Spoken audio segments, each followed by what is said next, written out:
ప్రస్తుత రాజకీయాల్లో మహిళలకు ఉన్నత స్థానమిచ్చిన పార్టీ కేవలం జనసేన పార్టీయే అని ఆ పార్టీ రాష్ట్ర ప్రధాన కార్యదర్శి పాలవలస యశస్వి అన్నారు.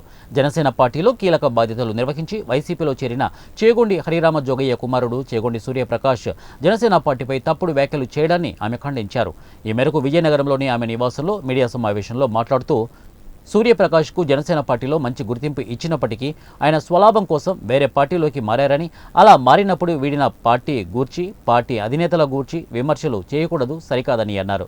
ఇక జనసేన పార్టీలో నాయకులకు మహిళలకు సరైన గుర్తింపు లేదని వ్యాఖ్యానించడం చాలా దారుణమని అన్నారు. జనసేన పార్టీలో మంచి పదవుల్లో ఉన్న మాపై సూర్యప్రతాప్ తన స్వలాభం కోసం జిల్లా నాయకులని, రాష్ట్ర ప్రధాన కార్యదర్శి అయిన నా గురించి అసత్యాలు మాట్లాడడం సరికాదన్నారు. దీనిని జనసేన పార్టీ తరఫున తీవ్రంగా ఖండిస్తున్నామని చెప్పారు.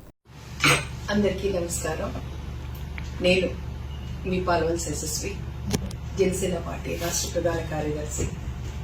అయితే ముఖ్యంగా మీకు కొన్ని విషయాలు మాట్లాడుకుందా అని నేను ఎదుర్కొచ్చాను. నిన్నగాక మొన్న చేగొండి సూర్యప్రకాష్ గారు కొన్ని వ్యాఖ్యలు చేశారు. అయితే ఇప్పుడు ఎన్నికల పర్వం అన్నది స్టార్ట్ అయింది. జంప్ జినానీలు అలానే గోడ మీద పిల్లి ఉన్న వాళ్ళందరూ కూడా ఇప్పుడు వాళ్ళకి జరగబోయే ట్రెండ్ అది. అయితే ముఖ్యంగా సూర్యప్రకాష్ గారి గురించి కొన్ని విషయాలు మనం అనుకోవాలి. చేగొండి హరిరామ్ జోగయ్య గారి అబ్బాయి, అలానే జనసేన పార్టీ పిఎసి సభ్యులు అన్నది ఆయనకి రికగ్నిషన్. ఆ రికగ్నిషన్ ఎందుకు వచ్చింది? ఆ కుటుంబం, తర్వాత జనసేన పార్టీలో ఒక ముఖ్యమైన భూమిక ఉన్న నాయకులు.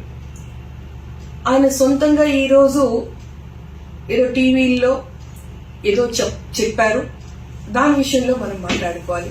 ముఖ్యంగా నేను మీ ముందుకు రావడానికి కారణం, ఆయన ఏదైతే వివరణ ఇచ్చారో, జనసేన పార్టీలో లీడర్లకి ఎటువంటి డెమోక్రసీ ఉండదు, వాళ్ళు ఏదైనా మాట్లాడాలన్నా ఏదైనా విషయాలు షేర్ చేసుకోవాలన్నా అధిష్టానానికి అధినేతతో ఎటువంటి స్వేచ్ఛ ఉండదు అని కొన్ని విషయాలు చెప్తూ ముఖ్యంగా నా పేరు చెప్పడం జరిగింది. దాంట్లో